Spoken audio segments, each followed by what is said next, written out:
جو غائب ہو رہا ہے یا تو وہ اپنی قیمت لگوا چکا ہے، سیٹ نہیں بچے گی، ڈسکوالیفیکیشن ہوگی، بلکہ ووٹ بھی کاؤنٹ نہیں ہوگا۔ پیپلز پارٹی یہاں پر شکست کھا چکی ہے، اسی لیے زیادہ پریشانی لاحق ہو گئی ہے۔ یہ جو رد عمل ان کا آ رہا ہے نا، یہ ایسے نہیں آ رہا، اور اگر انہوں نے اپنی اس کوشش الیکشن کمیشن کے ساتھ مل کر کامیاب کرنے کی کوشش کی تو پورے پاکستان میں ان کو بالکل ایک زبردست قسم کے رد عمل کا سامنا کرنا پڑے گا۔ میری بات تو یہ ہے کہ جو غائب اس وقت ہو رہا ہے، یہ تو سب جانتے ہیں کہ اس میں 2 اور 3 طریقے ہو سکتے ہیں۔ جو غائب ہو رہا ہے یا تو وہ اپنی قیمت لگوا چکا ہے، تو قیمت لگانے والا اور قیمت ادا کرنے والا، اس کا نوٹس بھی الیکشن کمیشن کو لینا چاہیے۔ الیکشن کا پروسیس تو یہ نہیں، اگر وہ نہیں آئے گا اس کا مطلب یہ۔ دوسری بات یہ ہے کہ اس پر جبر ہے، چھاپے پڑ رہے ہیں، اس کو مختلف مقدمات میں فٹ کرنے کے لیے دھمکیاں دے رہے ہیں، ان کے گھر والوں کو دھمکیاں دے رہے ہیں۔ تو جو دھمکیاں دے رہی ہے وہ حکومت ہے، اس کا مطلب ہے کہ یہ بھی الیکشن کے رولز کی وائلیشن ہے، یہ بھی جمہوریت کے خلاف بات ہے۔ تو یہ دونوں باتیں ایسی ہیں نا، اور اگر یہ سمجھ رہے ہیں کہ کوئی آئے گا اور ووٹ ان کو دے دے گا، تو یہ بات انہیں پتہ چلنی چاہیے کہ جو ڈیفیکشن کلوز ہے، جو قانون ہے، اس کے مطابق نہ صرف یہ کہ سیٹ نہیں بچے گی، ڈسکوالیفیکیشن ہوگی، بلکہ ووٹ بھی کاؤنٹ نہیں ہوگا۔ انہوں نے یہ چکر چلانے کی کوشش کی تھی اور الیکشن کمیشن کو اس میں قائل کیا ہوا تھا یا تیار کیا ہوا تھا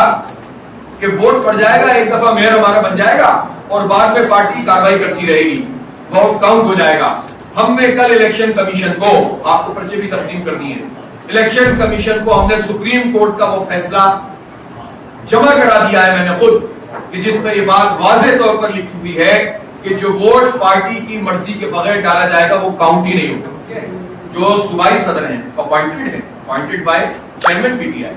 اس نے بہت واضح طور پر آج اعلان کیا ہے اور باقاعدہ سرکولر جاری کر دیا ہے۔ تمام پی ٹی آئی کے چیئرمینوں کو سرکولر کے ٹی سی ایس کے ذریعے سے بھی اور میڈیا کے ذریعے سے بھی اطلاع دی جا چکی ہے کہ وہ پابند ہے اس بات کے کہ وہ اپنا ووٹ پارٹی کی رائے کے مطابق کاؤنٹ کریں گے۔ پارلیمانی لیڈر کا وہ تعین کیا ہوا ہے انہوں نے، ظاہر سی بات ہے کہ یہ پیپلز پارٹی یہ چاہتی ہے کہ نام لیں اور اس کو اٹھا لیں، تو اس لیے اس حکمت کے تحت وہ آخری وقت میں اس کو اگر ضرورت پڑے گی تو اناؤنس کریں گے، ورنہ قانون میں اس بات کی کوئی ضرورت بھی نہیں ہے کہ پارلیمانی پارٹی اس طرح بلدیہ میں اناؤنس ہو۔ ڈیفیکشن کلوز اسی طرح سے ویلڈ ہے کہ جب پارٹی کے چیئرمین نے فیصلہ کر دیا اور اس کے نومینیٹڈ اور اپوائنٹڈ صدر نے اور صوبائی صدر نے فیصلہ کر دیا، تو اب ڈیفیکشن کلوز اسی طرح سے لگے گی جس طرح قانون میں ہے اور جس طرح سپریم کورٹ کا فیصلہ ہے۔ پیپلز پارٹی یہاں پر شکست کھا چکی ہے، اسی لیے زیادہ پریشانی لاحق ہو گئی ہے۔ یہ جو رد عمل ان کا آ رہا ہے نا، یہ ایسے نہیں آ رہا، ان کے سارے ہتھ کنڈے ایک ایک کر کے ہم الحمدللہ ناکام کر رہے ہیں۔ ٹائمز آف کراچی سے جڑے رہنے کے لیے ہمارا چینل سبسکرائب کریں،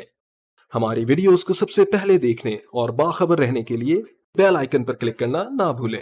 یہ آفیشیل گروپ کوئی نہیں ہوتا، آفیشیل گروپ وہ ہوتا ہے جو مرکز کا صدر یا جو ان کا صوبے کا صدر یا جو ان کا کراچی کا صدر ہوگا وہ اس کو جاری کرے گا۔ اس طرح کی چیزیں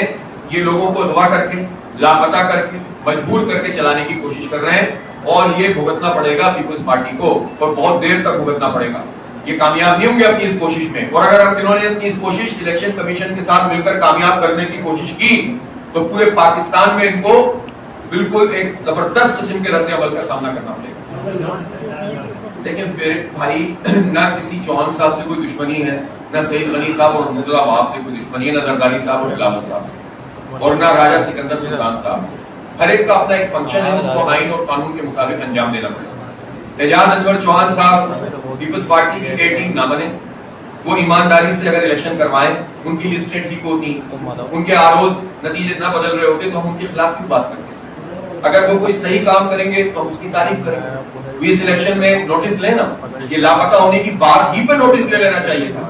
نوٹس لیں، ہم ان کی اور تعریف کریں گے، ہمارے بہت اچھے بھائی بن جائیں گے مزید۔ تو دوستی اور تعلق کا معاملہ، ذاتی دوستی اور تعلق تو سب سے ہوتا ہے، معاملات ہوتے ہیں اصل میں جس کے نتیجے میں رائے قائم ہو جاتی ہے، دشمنی کسی سے بھی۔ ہم نے جو لوگ گرفتار ہوئے تھے اس پہ عدالت سے رجوع کیا تھا، اس وقت عدالت نے یہ فیصلہ دیا کہ ان سب لوگوں کو پروڈکشن آرڈر ان کا جاری کیا جائے، ان کو پیش کیا جائے۔ اب یہ سندھ کی جو عدلیہ ہے اس کا فیصلہ ہے، اس کے باوجود بھی کل سی ایم صاحب نے 4 کے بجائے 3 لوگوں کی بات کی، جبکہ پیپلز پارٹی نے یہی حرکت کی تھی۔ پولیس نے کہا کہ 3 لوگ گرفتار ہیں، تو پھر یہ آیا کہ نہیں، یہ فردوس نقوی صاحب کا نام ہی نہیں تھا۔ تو انہوں نے کہا فردوس نقوی صاحب تو دنیا کو پتا ہے کہ NICVD سیکٹر میں، تو آپ ہی کو نہیں پتا۔ 15 منٹ میں ہمیں بتائیں تو جا کے پولیس والے گئے اور انہوں نے 15 منٹ میں رپورٹ دی کہ ہاں وہ بھی موجود ہے. لیکن آپ دیکھیں نا یہ ڈٹائی ہوتی ہے کہ اگلے دن یعنی سی ایم کے لیول کا آدمی, مجھے حیرت بھی ہوتی ہے مراد علی شاہ صاحب کو اس کا خیال بھی کرنا چاہیے اپنے منصب کا, کہ وہ وہاں پر بیٹھ کر کہہ رہے ہیں کہ 3 لوگ گرفتار ہیں ان کو پیش کر دیں گے. ارے بھائی جتنے گرفتار ہیں وہ بھی پیش کریں, جو لاپتہ ہیں ان کو بھی پیش کریں, اور یہ بےایمانی کرنا چھوڑ دیں تو آپ سے بھی دشمنی کوئی نہیں ہے.